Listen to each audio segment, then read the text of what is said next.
తుర్కియే రాజధాని ఇస్తాంబుల్లో కాల్పులు కలకలం రేపాయి. ఇజ్రాయెల్ కాన్సులేట్ వద్ద ఇద్దరు దుండగులు కాల్పులు జరిపారు.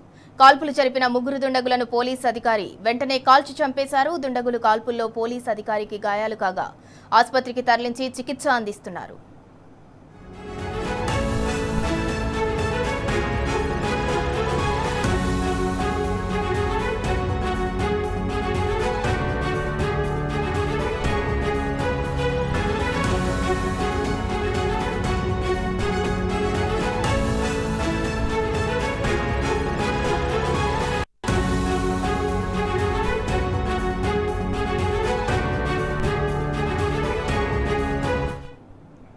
తుర్కియే రాజధాని ఇస్తాంబుల్లో కాల్పుల కలకలం రేపాయి. ఇజ్రాయెల్ కాన్సులేట్ వద్ద ఇద్దరు దుండగులు కాల్పులు జరిపారు. అయితే ఈ కాల్పులు జరిపిన ముగ్గురు దుండగులను పోలీస్ అధికారులు వెంటనే కాల్చి చంపేశారు. దుండగుల కాల్పుల్లో పోలీస్ అధికారికి గాయాలు కాగా వారిని ఆసుపత్రికి తరలించి చికిత్స అందిస్తున్నారు.